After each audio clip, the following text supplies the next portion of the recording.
So hi everyone. So welcome to machine learning. So I think we can wait for a couple of let's say 30 seconds max. Then we'll start the session. Till then you can grab up your cup of tea and coffees.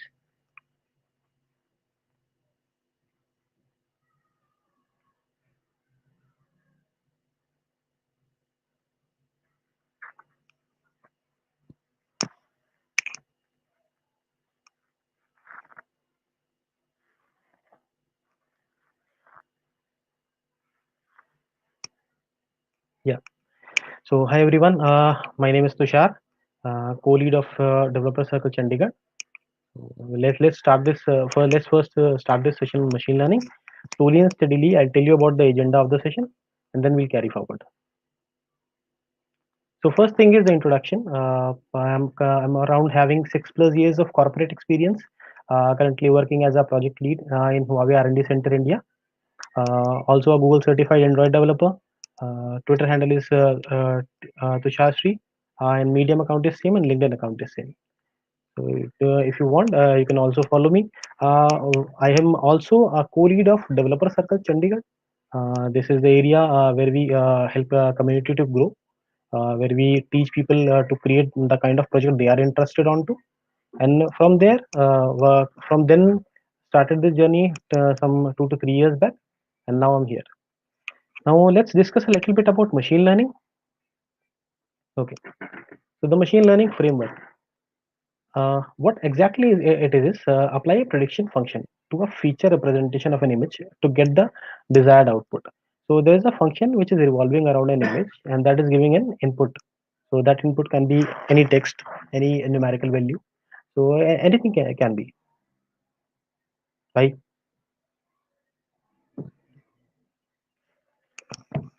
Allow me a second.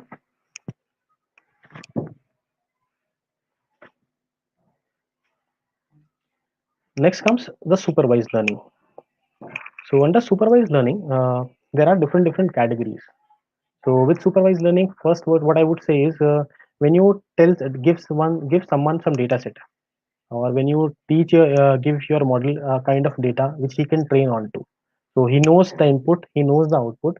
On the basis of that, he derived the middle path, the middle ground.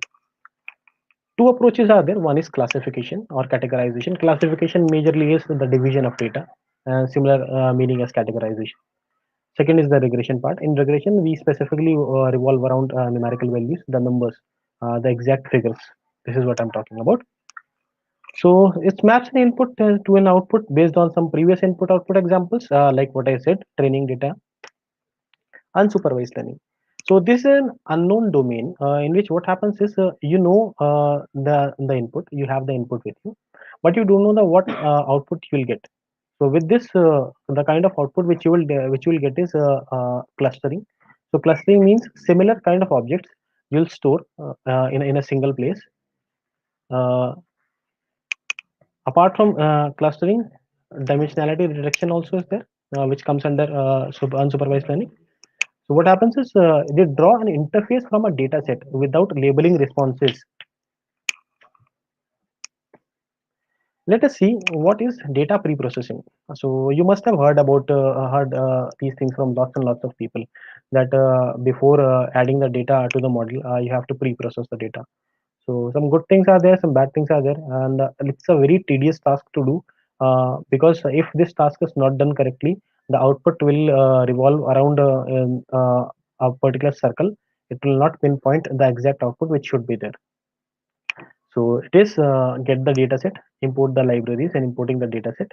So there may be some missing data, imputer basically. You have to fill in some missing data in the Excel sheets, obviously, or in the CSV files. So some categorical data is also there, which you have to do label encoding. So categorical data is which cannot be represented into numerical form. You do a label encoding for that thing. Let's say there are two countries, let's say India and Sri Lanka. So with both the two countries, you cannot mention them as a string. You have to mention them as a numerical value. So let's keep one for India, zero for Sri Lanka, something like this. If multiple countries are there, you have to make them accordingly. So this is how label encoding works. So under this label, it itself is a very big topic. Under this dummy variable trap is there. Different interesting stuff is there in label encoding. So once your data is encoded, data is labeled properly, and everything is set up, you have to split your data into two categories: train and test. So what I recommend is either 80-20 or 30-70. So 30% of data keep it into testing, 70% of data keep it into training, and similar for 80-20 as well. Feature scaling, similar concept. How you are scaling up your data. Let's come to some interesting part. See, there will be some theoretical approach to it, and after that, I'll be showcasing some demos as well. So demos will be the most interesting part, but before that, we need to have some roots, have some basic understanding of how they are able to complete these things up, because there is already a hackathon in line for you guys. So in order to win that hackathon, you need to, if you are presenting a good kind of sample example, you need to understand the basic roots as well for this. So linear, I'll for regression, there are different versions available under supervised learning only. Linear, multiple, and polynomial. So with this regression, what happens is very simple one. I'll tell you. So this is simple linear regression. So example is the salary prediction. You must have heard about it. An employee is there. He's having an age, an experience.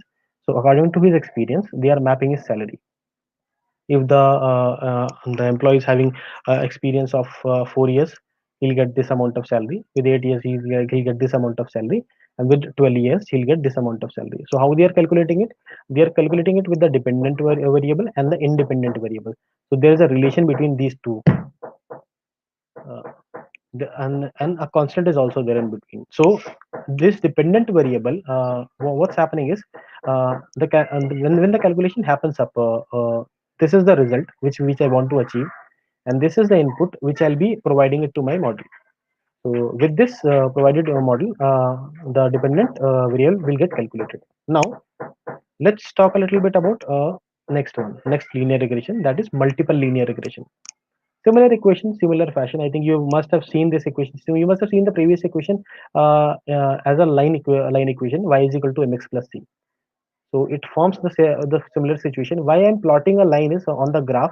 So when you plot a line on a graph, so in that particular graph, that particular line can give you a prediction. So if you have 2 point on a graph, with help of 2 points, you can draw a line, and on that line, what all points are lying, those will be the result for say simple linear regression. Multiple happen in the similar fashion. One dependent variable, multiple independent variable, but the power is same. So x to the power 1, x to the power 1, whatever the number is, b and xn, but x to the power is 1 only. These are independent variable which will be your input. Let's take an example, a student who's getting whether he is able to pass an exam or not. So pass an exam or not can come as a dependent variable. What are the factors which are including? How much per day he was studying, how much if he's study apart from his studying, how much other areas he's focusing on to, whether he has given mst or not, what kind of score he's having. So different input parameters are there which he's getting. On the basis of those parameters, his dependent variable, whether he'll be able to pass or not, are getting calculated. Now ultimately, where they'll be using these regression, these equation, you don't have to calculate these things on your own. Libraries are already there which are calculating these things. You just need to understand that these are things which are working in behind. So whatever algorithms I'll be telling you today, they are working in behind for you. You just have to have a little knowledge of these things are existing. Now comes the polynomial regression. So polynomial, as the name suggests, the power will increase, the number will remain same. So x1 x1 x1, but the power is increasing by 1 2 3 and so this comes as polynomial regression. But you again you'll have one question in your mind, that there is a linear word coming in between. So linear word is coming because the relationship is of the constant part. So b0 b1 b2, that is of linear category. So that is why linear word is coming over here. Otherwise, it's a polynomial regression. With this these kind of regression, you can plot up data, and you can guess up values. Not you can predict value. Not, I won't say guess. You can predict some values. Now let's come to some other interesting part which comes under supervised learning only, the decision tree. So with decision tree, what happens is, now imagine a scenario. These are the input points. So input is x1 and x2 are the inputs. On the basis of that, someone plots these red points for you. So according to that, you have to create split them on the basis of some parameters, right? So on the basis of some parameter, we have to split them accordingly. So to create a decision tree, you are splitting them. Okay, first half, let's have a split one over here with 20. So this is one split, and this is another split. Let's do one more split over here.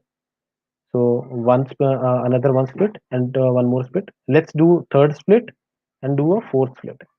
So these kind of split, what I'm doing over here is it's nothing but a decision tree. So let us compare these two diagrams and try to understand what the model created in the previous one. So if I say x is less than 20 over here, so if it's less than 20, it falls under this split. If it is greater than 20, it falls under this split, right? Similar fashion, yes over here, no over here. Similar fashion, if yes, it's coming to a particular value. If no, it is coming to a particular value. One thing which you keep to note over here is they are predicting to a particular value when it comes under the supervised learning part and under the decision tree. So they are specifying a particular value. Now let's see other algorithm, random forest. Now imagine a scenario, this tree you create multiple round of tree like this. What they are saying with their algorithm is pick a random k data points from a training set, build the decision tree associated to these k data set, choose the number n of your trees you want to build and repeat step 1 and 2. So easy to understand. Choose some number of points and divide them accordingly. Then again arrange your line. Then choose the number of points. Then divide it accordingly, and that's it. So this is how random forest works with this. Internally it takes help from decision tree only. Very interesting stuff got implemented with the random forest. I'll tell you in the end what all things were there which got implemented, and some of you may already have been using those things, but you are not aware of that these things are already using random forest. Now let's come to classification part. So classification, as the name suggests, it's we are dividing something on the basis of some attributes, some values which these inputs are already possessing. So if you are from India, I am from India, we both are together, that means there is a classification, right?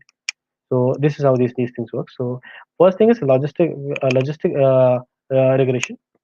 With this, what happens is, let's say this equation belongs to a particular line, y is equal to mx plus c, or y equal to b0 plus b1 to x. So same line equation which we previously designed. This is the sigmoidal function. Sigmoidal function happens is after a particular value, it will go to 1. Before a particular value, it will go to 0, but it won't go to the ending. So this is what the sigmoidal function is. Implement this sigmoidal function to the line, and you'll get a logistic regression. So this is how you will get. And now where will you use it? Imagine a website. In that website, you are holding the power to control that website. That is an e-commerce application. So in that application, what you are doing is you are creating one offer for people. So these people, whether they are choosing the offer or they are not choosing, what is the tendency of your customer to choose the offer? So if you give this customer, let's talk about in points. If you give this customer, what offer you give this customer when he will purchase? So I don't think there will be any point where this customer will purchase something. But these points, which are coinciding with our logistic regression, if we give them some kind of offer which is relevant to their interest, definitely they will do one purchase. So internally on website, on e-commerce website, these kind of algorithms are working in behind, which are fetching up. No, you get a kind of a notification from an e-commerce website. It's not a random notification what everyone is getting. Some websites are so intelligent that they are specifying user that okay, this guy will get this kind of notification with this kind of offer, he'll do a purchase, otherwise he won't do a purchase. So how they are coming up to these kind of decisions for firing the notification? Logistic regression is coming into picture for them. Let's see k nearest neighbor. What k nearest neighbor suggests is similar classification problem. we point let me if we add a new point over here, a new data set over here, there are two categories, category 1 and category 2. I want to understand to which category this data set belongs to. I'll take k as a point. Now assume k is something, k is a particular number. So let's assume k is 3. So 3 points nearest to this point can be 1, 2, 3. These 3 points will be nearest to this one, and these 3 points will be nearest to the new data set, right? But on a combined way, red ones are closest to this instead of green ones. So that is why this new data set will become the red one, because we've chosen k as 3. Now let's see the algorithm. Choose the number of neighbor. We have chosen 3. Take the k nearest neighbor of new dataset according to the Euclidean distance. So Euclidean distance are nothing but the perpendicular distance between the 2 points. So let's say if we create a perpendicular line between a line between these 2 points, in that particular line will be called as an Euclidean distance. Now this line, if we talk about the one line I scratch over here, 1 second, and another line I add over here. So the distance between this line, the red points, is very less as compared to the distance between green points. So that is why it comes under k nearest neighbor, and the points will become the red one. So among these k neighbor, count the number of data points in each category. We have counted 3 point. Assign the new data point to the category where you count the most neighbor. So we've counted the most neighbor in this category, in this direction. Let's see the next one. SVM support vector machine. You'll hear about this algorithm a lot, but internally people don't know what exactly this vector machine is doing internally. I'll give you some insight over here. Just you have to imagine a little over here. This line which I've drawn over here is nothing but a plate. Imagine this thing as a plate, plate of rice or something, or plate of whatever vegetable you've eaten in the afternoon. Why? Because this is a 3D which I'll be describing you. These are planes. So there will be a positive plane and there will be a negative plane. So between positive and negative plane, a maximum margin will be there, which will be having an equilibrium distance. That particular margin, the first point for the red, which touches it, comes under negative hyperplane. The first positive point which touches the margin comes under positive hyperplane. So these are the 2 points, and the center point will be the maximum hyperplane, the maximum margin hyperplane. So these distance which we have calculated over here are support vectors. Support vectors from the closest member, or the closest points, or the closest inputs. So these points are nothing but the input which you are getting from a model, from a data set. Okay, let's talk a little bit about decision tree classification. So we have already discussed about decision tree, but that was for regression, and that was revolving around a particular number. Now we'll be discussing about decision tree under classification, that only tell me whether I have to split it on the basis of what. So we do a first split we do over here. As we see, maximum category of red are over here and not on top. So first line I draw on 60. So after that, on above 60, let's see the second split I do over here. So all red over here, all green over here. I have separated two paths. Three are remaining. So I have to do some more splits.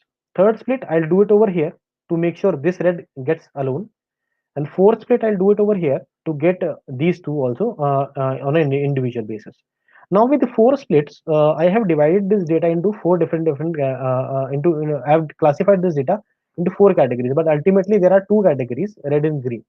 So with this four split, but you'll ask me a question: how you have taken 60 if you have taken 70? So you in your mind you are right. This exactly is the algorithm. It will take 50, it will take 60, it will take 70, whichever suits the best, it will take that one. Let's compare this under if x is less than 60, yes. Greater than 60, no. So if my point is over here, it's greater than 60, yes. So I'll go over here. It's less than 70, it's greater than 70, it's greater than 70, yes. So I'll go over here, and it is a red. So for me, if I go greater than 70, it comes over here. And let me see over here, x is greater than 20. Yes, it is greater than 20. Again, it is yes, yes. So it is coming as red point. So with this decision tree classification, I can easily classify whether this thing is falling in a particular area or not. How you can utilize cat and dog. problem. You must have heard about this problem from many people while attending machine learning sessions. That whether this is a cat or whether this is a dog, how they are calculating this thing internally. They are splitting these things up on the basis of decision tree. So very interesting stuff comes up when we joins this decision tree into multiple trees and form a forest. Similar way of forming a forest, pick k random points, build a decision tree associated to these points, choose the number of n number of tree you want to build, and repeat process 1 and 2. That's it. So you repeat the process 1 and 2 again and again, and your forest is ready. With this, you can classify. Now, will you believe Microsoft Connect used this technology for Microsoft Connect? Let me just give you one small insight regarding Microsoft Connect. What exactly is? People, some of you might have already been known. For the people who have not known this thing, it's a way. It's an equipment hardware. You connect it to your TV. With this, you can control your avatar in your game. So with this, you can without any joystick, without any remote control, you can connect to your game and you can play live. So Microsoft Connect, how they take is they use pose estimation. They estimate your pose, how your hand is moving, and how the what exactly are the gestures of your hand, whether you are hitting someone or whether you are hiding or whether you are falling apart. So all these things they take up the data and use random forest classifier inside it to perform this whole scenario. Last one, I won't bore you up. I know a little bit theoretical, but machine learning is a little theory. Interesting part coming up after this. So K-means clustering is what happens is a little tricky. This is what happens is the cluster part. I'll show you the map first. Yeah, this map. So when in this map, what happens is you choose any 2 points. Let me choose any 2 points, whether they are from your data set or not, doesn't matter. You choose 2 points, and the points nearest to that point, you make them green over here, and the point nearest to this point, you make them red over here. So with this, once all these things are done, the nearest ones, and all the points are finished, you draw a center line.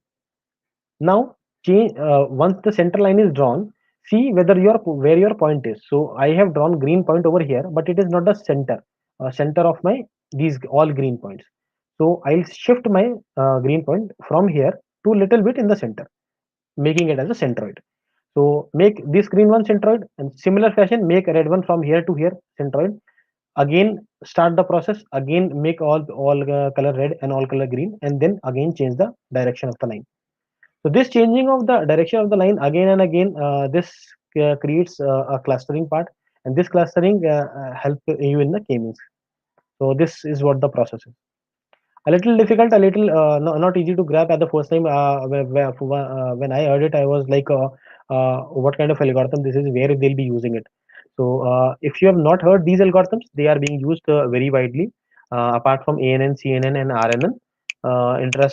One interesting thing which I would like to tell you is natural language processing. Not related to the previous one. Previous ones were the core algorithm part, which you won't get anywhere else. Now, because these things are already been taken care by the libraries, but in order to make sure that your accuracy is perfect, you need to understand what these guys are calculating. NLP, when it comes to NLP, how you are when you're saying one sentence, what exactly is the context of that sentence? If it's whether this that sentence is positive or negative, whether you are sad, whether you are depressed, what kind of tone you are using, whether you are angry on me. So all these kind of stuff can be calculated with the help of NLP. Lots and lots of areas are there to explore over here. I have written multiple articles specifically on NLP. Sometime back it was one of my favorite topic to read on to. If you want to read some more, I have not taken up any slide on NLP for now. I think chatbot would be the most interesting part, and some of you might be building chatbots also. If you are building chatbot, do look into NLP, how they are using it. I think you must have heard about Dialogflow that internally uses NLP only, and major other libraries are there which are using NLP as the backend. So all the website apart from which are having an assistant to it. So any kind of assistant, whether it is for Samsung, whether it is for Google, whether it is for Alexa, So all these are internally using MLP only to process things to understand the context of the language. Okay, bored you enough? Let me just give you some interesting part where if people have joined who are a little advanced in machine learning, they must be wondering that it's very basic information which I'm giving. So this is for them. They can understand how to deploy the model, how to expose the REST APIs. Wanted to give something to everyone. So if you are new to machine learning, just take it as a hint that these are the ways by which you have to work on with the machine learning models, and this is how you have to deploy. If you're still not able to deploy it, do contact us. We'll try to help you out and we'll try to make sure that your project works fine. So model deployment. First thing is Flask. If you've not heard about Flask, I think you are not very much aware of Python then, and you need to understand Python first. If you've heard about Flask and not used it, it's a good time right now. Do use Flask. Very interesting software, very interesting framework. It'll what it'll end result. What it'll give you is a REST API. API basically it will give you basically it will give you a REST API which can talk to either your Android application, your iOS application, or your website. In all three manners, it can talk to. Yeah. Now, for Flask, if I tell you a framework to develop web services, already explained you, it can handle one request at a time. It is having a downfall also, basically a con. I would say it can handle one request at a time. But if your let's say if your application is not widely used, I'm talking about millions of users, if the application which you have created is not consuming lots and lots of users, no need to use any other library. Flask itself is more than enough. But if you're having a good library, a good application or a good website, this application, whether this application is very enriching in the services you are providing to customer, then you may have to handle multiple requests. To handle multiple requests at the same time, you may have to add up some softwares to Flask. It is a single threaded server, so that is where the problem is. Add unicorn to Flask. So if you add unicorn to Flask, lots and lots of advantages comes up directly to your server. I think you can assume something like your model are currently are having asteroids, or your models are already had asteroids, and then they are constantly working in a most efficient manner. How? I'll tell you. It can handle multiple requests at a time. You can configure number of workers thread at a time. Uh, if multiple requests are getting fired and they are hitting your model, so this thing can be handled by Unicorn, and you can decide the number of workers also. But there is a way to decide number of workers. I'll tell you a bit later how what maximum number of workers are there.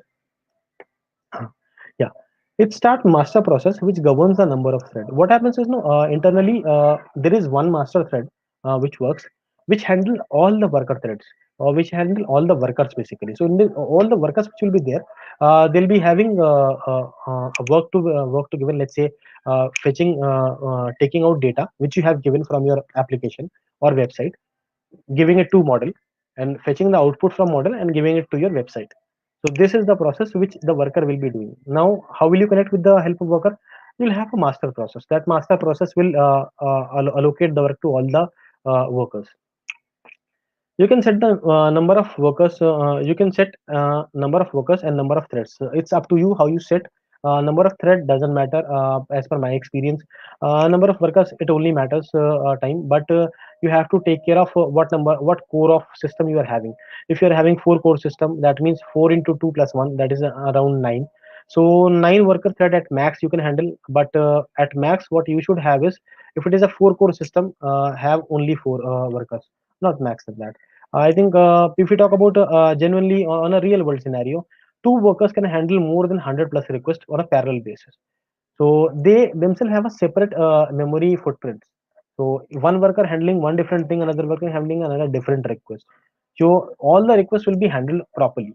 Now, let's say you added unicorn also, but there may or they may not be a DDoS attack, or there may be someone spoiling up your model or taking out wrong predictions from your model. How can you stop that part? So third part is the engines. So if you add this to your model, to basically to unicorn, So it is like now what we are doing is we are adding bucket to bucket. So first bucket was Flask. Flask was added inside Unicorn. Unicorn was added inside Nginx. So Nginx itself is a big bucket. It's imagine it as a room. Inside that room, there is an almirah that is called as Unicorn. Inside that almirah, there is your laptop there, which is stable, and that is a Flask. So this Nginx, what happens? It denotes what things are going ahead of it and what things are not going ahead of it. So it acts as a you can understand it acts as a barrier, or it can act as a watchman, which take care of all the requests which are being done. So all the request goes through Nginx. It can prevent DDoS attack or any request which can hamper the model performance. So model performance can be hampered. May people may harm the model. To prevent that thing on production, they use Nginx. Static pages can be deployed Nginx server. Why? Because when the pages are static, no need to deploy on client side. Deploy on the Nginx server only. It itself give you the bundle for this. Multiple models with different routing URL web applications can be handled by Nginx. So imagine a scenario where you're having multiple models associated. For any e-commerce application only, there can be multiple models. One to choose what notification to give it to customer. Another one to choose what product this customer is liking the most. So this way, multiple models can be there, which can have multiple URLs, or there can be multiple web applications as well. So you can add both the multiple web applications with the multiple routing URLs into Nginx, and it can handle all the things accordingly. So we can also configure load balancing in Nginx. So load balancing, if people you don't know about, the people who are not aware of load balancing, what happens is when all the request comes to a single server and the second server is empty, is not doing anything, it is idle. So automatically the load should shift from the heavy server to the server who's not having that much load. So this way balancing is done. It should be done automatically. That is why we use load balancing. Majority company uses a hardware to do load balancing. But if you cannot afford a hardware load balancer, you go with the Nginx. So this can easily give you a software part for load balancing. Lots of speak up, lots of done from my end. Yeah. The interesting part for to me, which currently I am working on to, is GAN, generated adversarial network. It is part of neural networks. I would say it is a little advanced in neural network. What happens is you try to generate something which is not really an output. Input is there, but there is no output to decide whether it is correct one or not. I'll give you one example. Deep fake. If you are not aware of it, search it. What exactly is what people have done with these not only deepfakes. I have some couple of examples with me which I'll show you what is the power of GAN, and I won't be able to show you in very small session that how we can achieve GAN. I can just give you a small hint. Two models are there, one generator, one discriminator. So one says that this is the best thing which I have created. Another model checks this part and says this is the output which I have given is little wrong, create it again.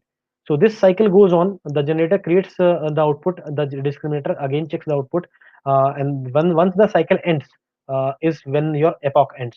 And once your epoch ends, you get a kind of output. I'll show you what exactly happens. Is interesting part, libgan. You must have seen this example, I think either on YouTube or on some other social media platforms, preferably Instagram. People are constantly using it in their status. I'm not sure why. Libgen, what happens is there is a speech encoder and there is a face encoder. You combine face encoder and a face with both the encoder. You combine it with the face decoder. You'll get a similar face which was over here, and the voice which you added over here, a different voice and a different person speaking that voice. So whatever I am speaking, you can replace my face with someone else's face, and the voice will be mine only. So with this, a discriminator comes into picture. It finds out whether the voice, speech, and the face are in sync or not, because sync also create a lot of problem in libgan. So when discriminator finds out, it again adjusts the speech, and again the encoding decoding happens in the face decoder, and again you get this output. So once you're satisfied with the output, you can stop the epoch, and your model is ready. Okay. Difficult to understand. Let us see an example first. So do let me know if you are able to hear it. Please, moderator, please give me a confirmation when you are able to hear this. क्या आप जानते हैं कि मैं वास्तव में कौन सी भाषा बोल रहा हूँ? Yeah, are we able to hear?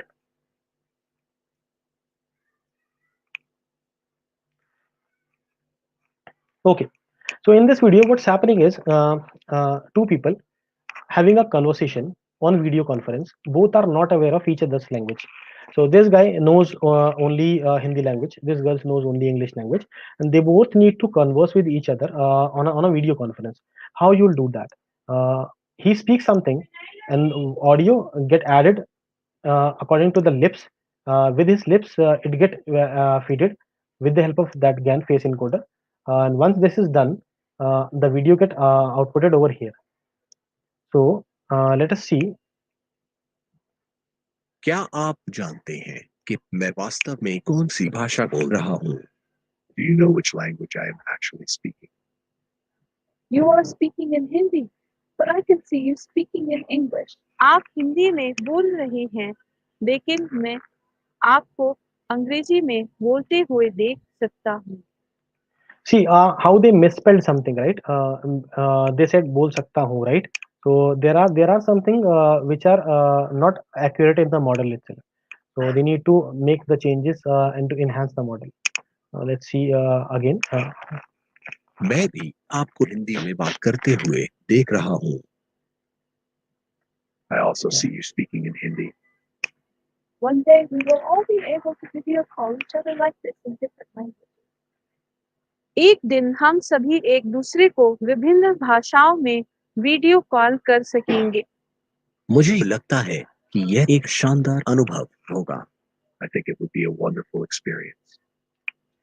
See, so this is what the exact use case of this GAN will be. Now, LibGAN, this is a good use case. There are different use case which you can create with this. Someone saying something and how you are pretending and how you are portraying things. That totally depends upon your the hackathon idea. So I hope this will give you some area to explore. Let us see one more, not related to this Finally, one, we end this. not related to this one, something else. क्या आप Yeah. This is Tekogan. Tekogan, what happens is no. On the left hand side, you see this is the input. This is basically the image. What we've got, and this is the output what you are getting. So just check the quality of left image and the quality of right image. How this model itself is adding up these changing the quality of the image, and then making the changes in the image itself.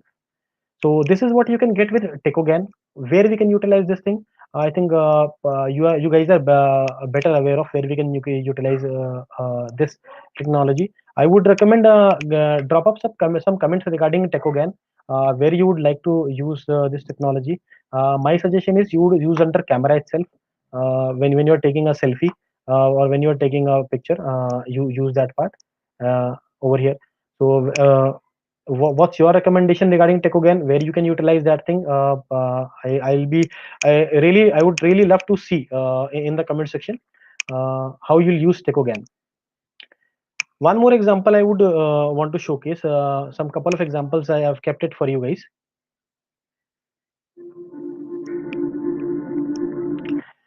Enough talking about neural network. How exactly they look like? If somebody has drawn a picture of neural network, this is how they would be looking like.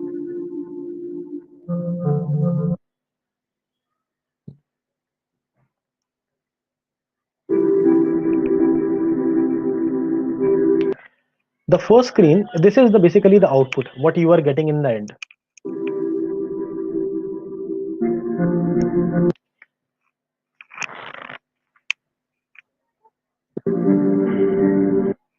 Every point over here is a neuron.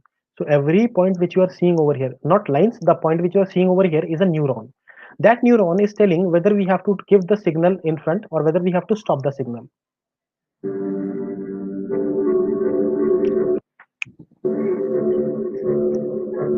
Now over here are the points which you have given as an input.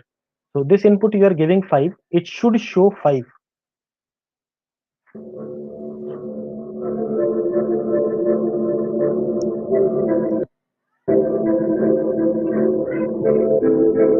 Now imagine a different scenario. Let's say you are having a slate with you, or you are having something written with you, and that thing is having a blackboard, or let's say a board written on it. So with this, imagine this first surface as a board. You are writing something on it, and it is predicting a number. So how it is predicting a number? With the help of these neurons. So there are three hidden layers: one input layer, one output layer. It's basically a neural network. In the board, you are writing something, you are scratching something, and at the end, it is predicting what exactly is the number.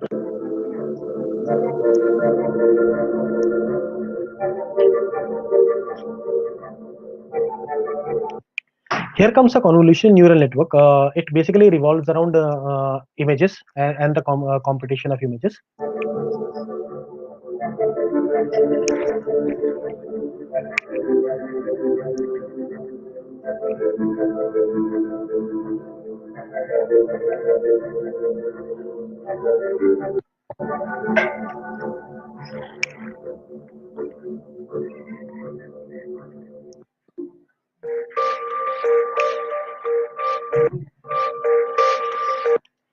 Let's exclude this part.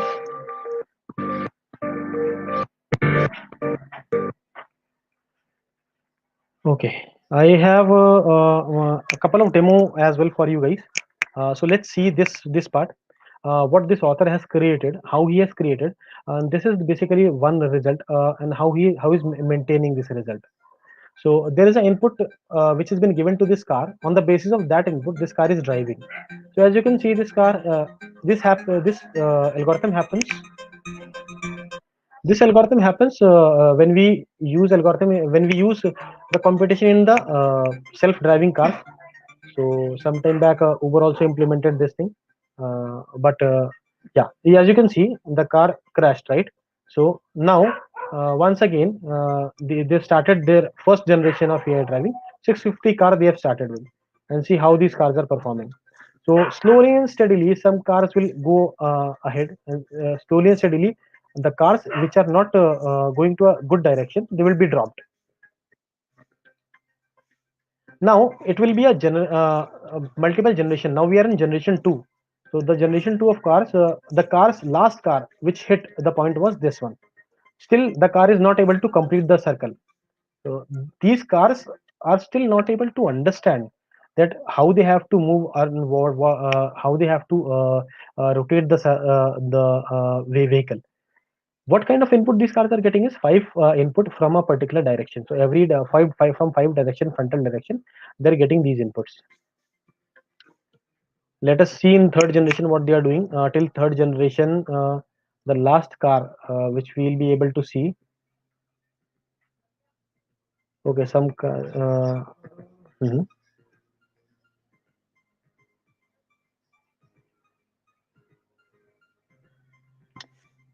So as you can see, with third generation only, lots of good progress we have seen. Let's fast forward this a little and see under third generation only. If we divided 650 car, they reached over here. Now fourth generation. Let's see fourth generation. What was the last car where these car reached? So as you can see, they are almost there. They are almost about to complete the whole circle.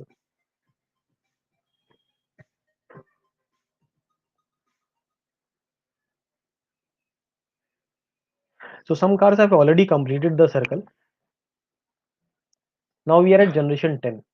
So generation 10, only one car, and that car, see how this car is driving, and how this car is managing to skip all the hurdles which are in front of it, and driving on a smooth basis.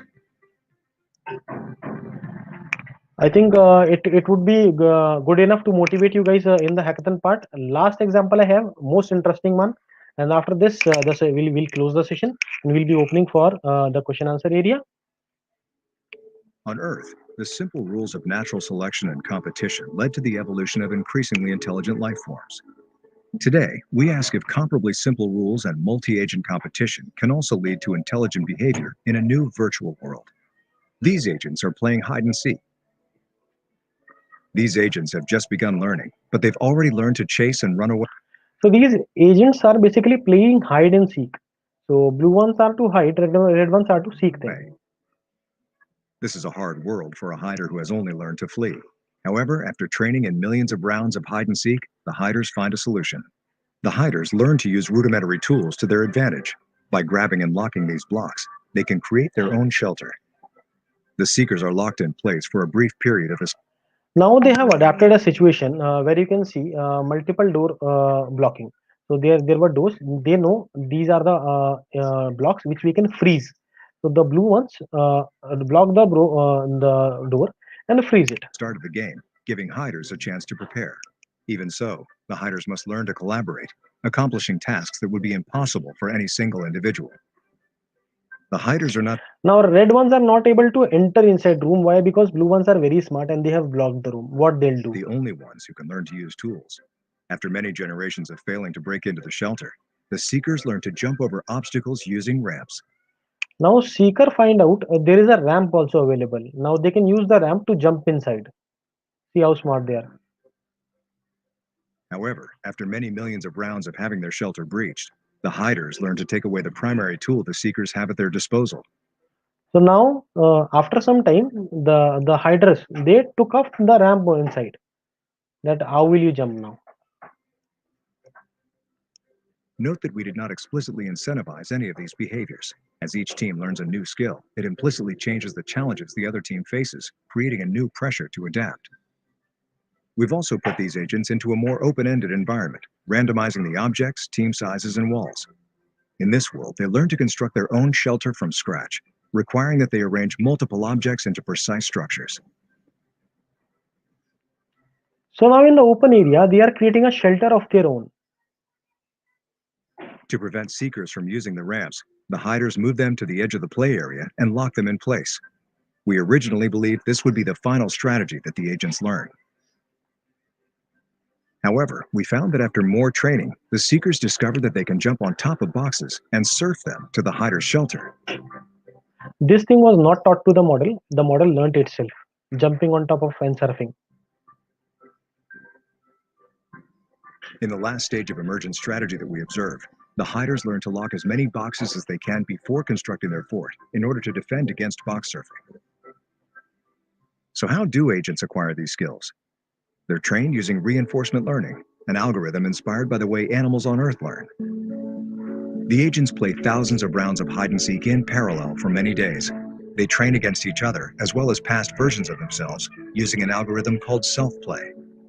Coevolution and competition on Earth led to the only generally intelligent species known to date, humans. While this world is far less complex than Earth, we have found evidence that simple rules can lead to increasingly intelligent behavior from multi-agent interaction. We hope that with a much larger and more diverse environment, truly complex and intelligent agents will one day emerge. So I hope this was the wonderful video, and you've learned something new. It was contributed by OpenAI, which I've taken from. Yeah. So any questions so far? I'll be happy to answer.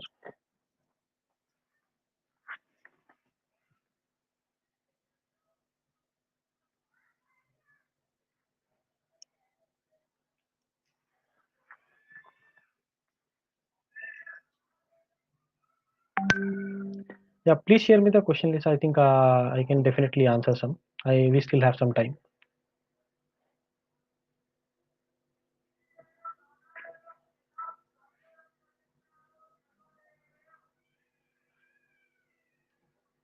Okay, so till then I am getting.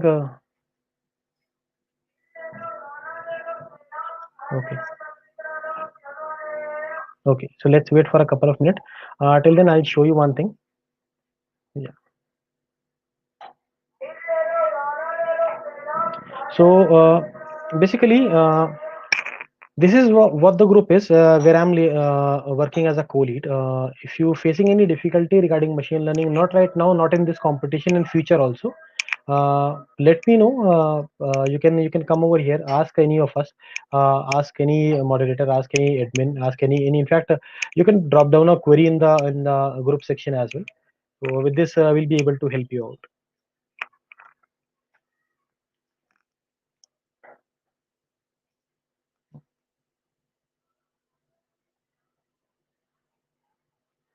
So let's wait for 1 more minute for any questions. Anyone is having any kind of question? Yeah, the hide and seek program must take a lot of computing power. Yes, definitely, Shivram. It was taking a lot of power. It's been done by OpenAI, so we guys cannot even think about it. I am still struggling up in the GAN section. I have not yet reached that far, but I'm hoping in another 1 to 2 years I'll be able to create these kind of stuff.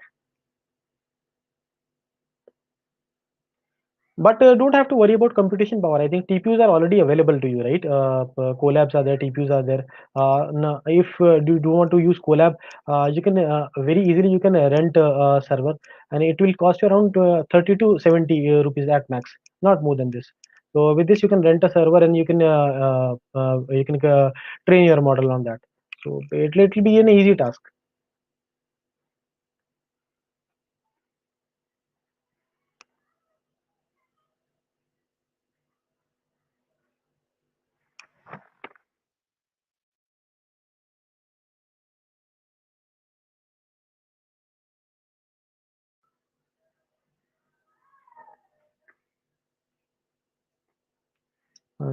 Just reading the comments. If you still want, I would.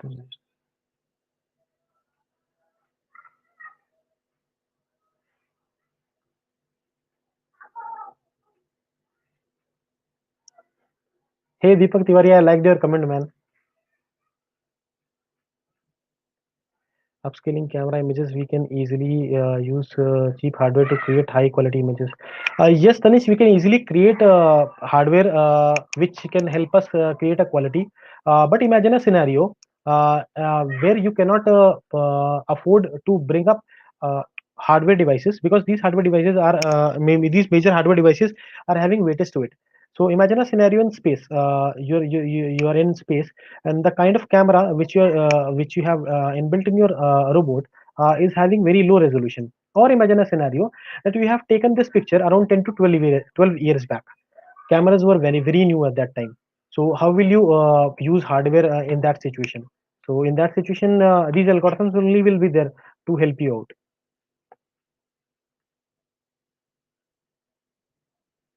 Tanish is also saying deepfakes can technologies like deepfake can be quite harmful. Yes, it will be. It is very harmful.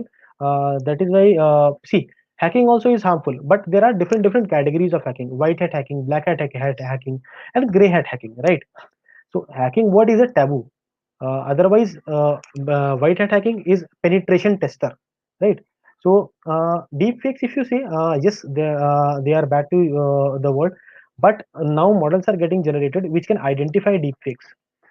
So this itself is a wonderful thing, and these models are already deployed and they are constantly watching out deep fakes and removing them. Uh, so Yeah, so I don't think in future and in near future, maybe government start to legalize the use of machine learning. Should we make projects regarding these tech? Definitely make. Why not? See, you are not making something to impress someone or depress someone. You are making something to learn something new. So in future, definitely, if your project you get some kind of requirement in your project where these kind of GANs are required, not deep fakes, GANs are required, generated networks are required, then you can utilize this knowledge. No. This way you both will be in benefit, you and the company which you are working for.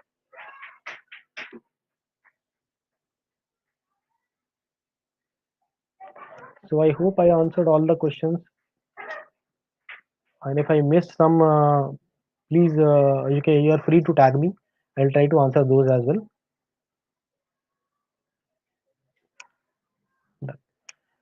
Yeah.